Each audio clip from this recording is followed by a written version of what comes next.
In my opinion, Schwab Dividend ETF is one of the best dividend ETFs there is around, right? The yield isn't insanely high. It's at about 3.5%. There's higher ones like JP Morgan high yield ETF. It's like 7%, right? I just covered that on my channel. It's really good, right? But this one specifically, its share price, right? Up 54%. Inflation over the last 5 years in the United States is only at about 22%. And this has been one of the most inflationary periods in US history. So 54% over that, you're getting your yield, and then you're dramatically outpacing inflation as well, which is really good. And since it was started in 2011, late 2011, you're up to 252%. And inflation since 2000 is only at, I think, about 90%. So you are just lapping inflation easily. So not only can you get this yield, but historically, right? Who knows in the future, historically, you can count on this dramatically outperforming inflation and getting gains on top of this yield. So basically, you can get this 3.5% yield, right, historically, and just not even worry about share price and actually take some off the top of it as well. This is a very good ETF for that. And I like it. I like portfolios. I cover a lot of dividend stocks on this channel. So I like dividend portfolios that aim for like a 3 to 4 to 5% yield and then match inflation, right? This one does a little bit better than that. It's on the low end with 3.5, but you're going to dramatically outperform inflation with this. So that I like it. I like it quite a bit. And if you don't want to have to worry about, oh, this stock and that stock and this, ETFs are great for that. I like single stocks. I cover them on this channel. However, for the vast majority of people, ETFs are the way to go. There's less risk. You have to do a lot less research. You don't have to worry about, oh, this earnings and that earnings, and what, do they have too much debt, or do they sell this product, or margins, or you don't have to worry about it. And I like that sort of thing, but most people don't, right? So you don't have to worry about getting all the perfect 25, stocks that pay this amount of dividend. You just buy Schwab US Dividend ETF and don't worry about it, right? There's nothing wrong with that. It doesn't make you less of an investor, in my opinion. However, if you want to do the single stock stuff, you can stick around this channel. I cover all sorts, and any recommendations on the comments, I'll take a look at them, right? We can see historically some ratings, right? Morningstar likes it. The overall rating, they give it 5 stars. The 3 year, it's been a little bit less. That's probably just, short-term stuff.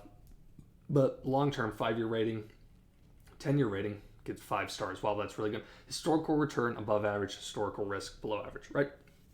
So their S&P, the S&P one, I like VOO, right? Something like that. It's historic risk average and then historic return like the highest. Yeah, the one thing with dividends you have to factor in. I love dividends. Dividends are great. They're great for driving income, and if you want to compound with dividends, that's cool. However, historically, if you're looking at 20 plus year time frame, generally growth and S&P 500, something like that is the way to go, right? But there's nothing wrong with this. If dividends are your thing, that's what you want to do. You just like having the highest dividend possible. There's nothing inherently wrong with that. Just historically, you will get a slightly lower return. But hey, there's also less risk with it. A lot of the dividend stocks are usually in industries that do better during recession, something like Kraft or like what's the other one? Procter and Gamble, right? That sort of thing. So, right. I mean, we can look where it's kind of spread out. So we get a lot of value, large cap value, right? So you get a lot more growth, large cap in something like VOO, S&P 500. We also get a decent blend of medium size and smaller companies as well, but it makes a small portion of it. So I mean, we can see some of the companies here that make up large of it. So Cisco, right?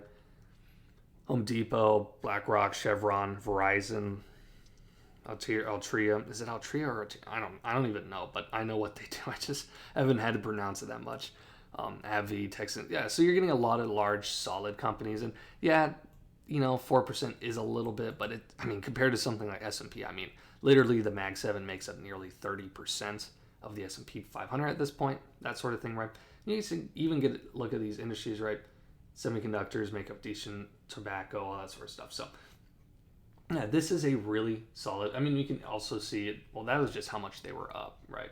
This is over here. This is how much percent. So 20% financial, 15 healthcare, consumer staples, industrials. So you got a nice, good blend.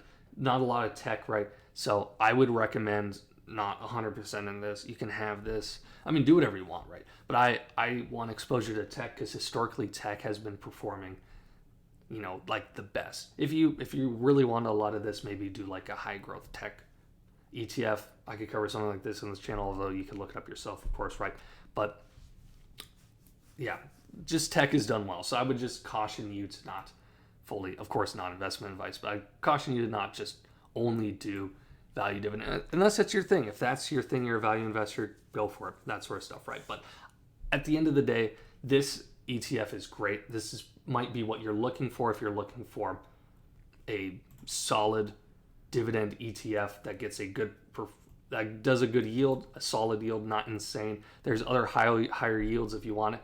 However, historically, it's a little bit more complicated because you'll have to set probably some aside to reinvest, or over the long term, inflation will get you. With this one, you do not have to worry about it. Like I said, you'll probably be able to shave some off the top over the long term and either reinvest or not reinvest it. Either use it for income on top of it, or just let it sit and let it compound. But anyways, I appreciate all of you for watching this video. If you enjoyed, I'd appreciate it if you left a like. I do daily stock content on this channel.